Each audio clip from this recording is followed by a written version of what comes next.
हमारे चैनल को सब्सक्राइब करें और साथ में दिए गए घंटी के निशान को दबाना ना भूलें।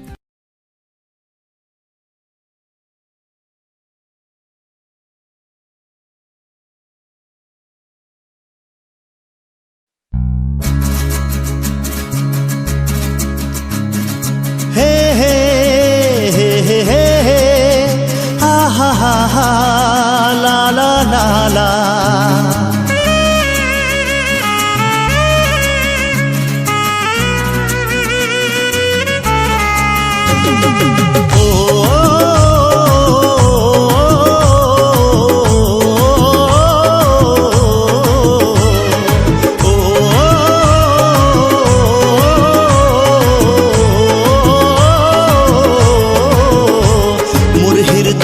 सांस बन जा, मुर धड़कन के साज बन जा, मुर गीत के राग बन जा, मुर दिल के आवाज बन जा, मुर सपना के रानी ते, मुर सपना के रानी ते, जिंदगी माँ के हकीकत बन जा।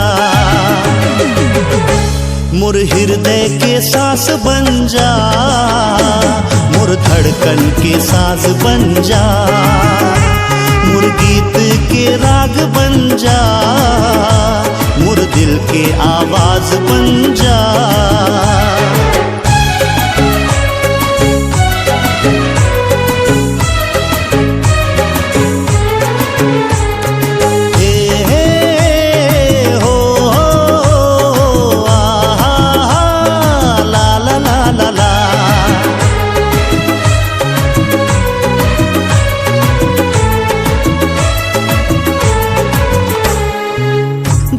बसाए हो तोर तस्वीर, आके बदल दे न मोर तकदीर।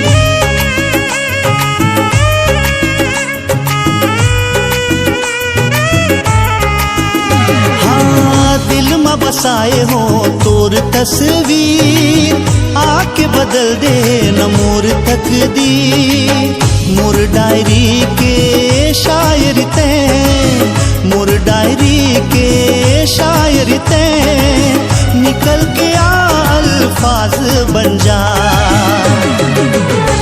मोर हृदय के सांस बन जा, मोर धड़कन के साज बन जा, मोर गीत के राग बन जा, मोर दिल के आवाज बन जा।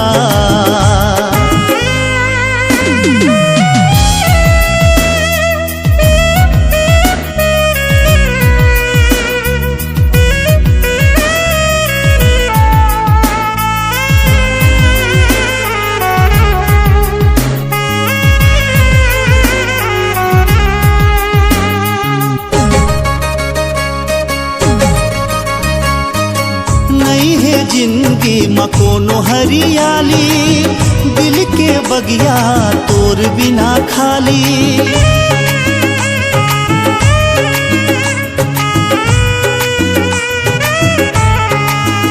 हाँ नहीं है जिंदगी में कोनो हरियाली, दिल के बगिया तोर बिना खाली। बाहर बन के आ जाते, बाहर बन के आ जाते, सावन जैसे बरसात बन जा। मुर हृदय के सांस बन जा, मुर धड़कन के साज बन जा, मुर गीत के राग बन जा, मुर दिल के आवाज बन जा।